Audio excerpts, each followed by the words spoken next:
All right, I wanted to go through just another little piece of amateur radio, and this is all optional. This is not stuff you have to do, but something I think is pretty neat is to go ahead and log your contacts, and I'll explain why here in a minute. But the way it works is, suppose I go and make a contact, and it looks like right here I talk to W9IMS.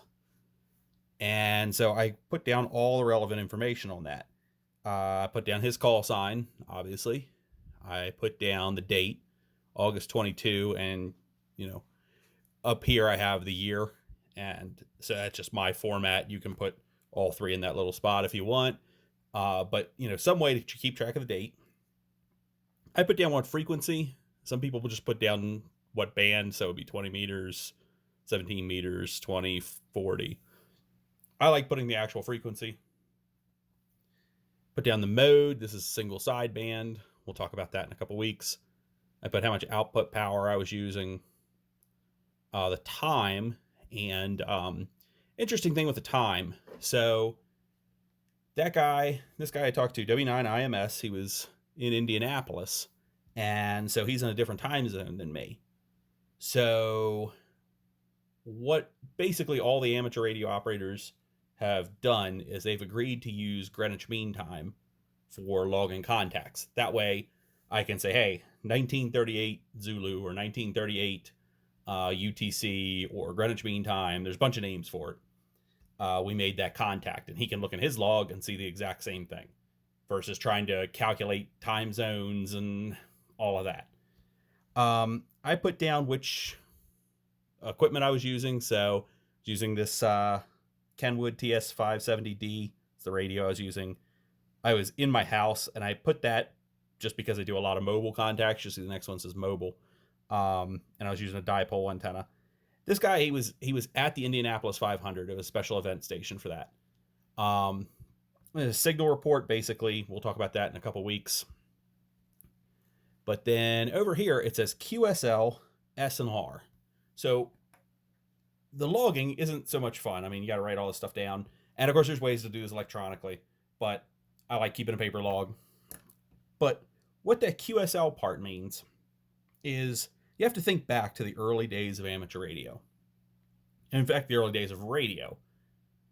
And it all seemed like magic. You tapped out some letters in Morse code, somebody else tapped back, and you had to wonder, did that actually happen? And guaranteed your family members and everybody else didn't believe that that was a real thing. Nobody ever heard of such a thing, especially without wires between you and everything else. So what people used to do and still do is they want to find a way to acknowledge that you made this contact.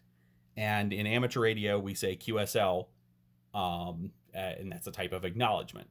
It's just like if you watch a movie and they're there on the radio and they say Roger, it's the same thing. Most amateur radio operators will say QSL.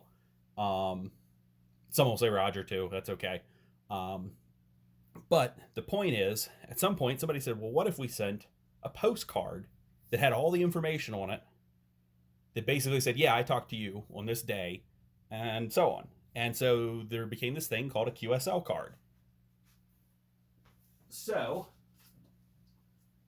I made up one for me, and there's outfits that'll do this. Anybody that knows me knows I like to go chase storms, so that was a pretty good storm chase day for me out in Kansas. So I made that the background of my card, and I put my call sign on it. But if I flip it over, it's got all sorts of the same information you would see in my logbook. I'm confirming a QSO, which that just means conversation. I'm confirming a conversation with, and I'd put their call sign. I'd put the date that I talked to them. Real quick on the date, see how it says day, month, year? Most of the world does day, month, year. So that's something you just have to watch out for. UTC would be the time.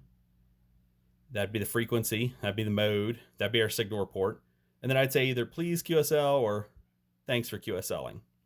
And then I'd put down some information about my station, and I can write other stuff over here. And it's just a nice way to confirm that contact. So I wanted to show you like I say, one of the fun things is collecting these QSL cards. And so just some different ones I've got from different places. Uh, DR1A is a German station, and you can see they got lots of tall antennas there. But if you flip it over, I got all the same information there, what day I talked to them, and all that. And so just different places. Like that one's from Slovenia, and that guy's got a really big antenna as well.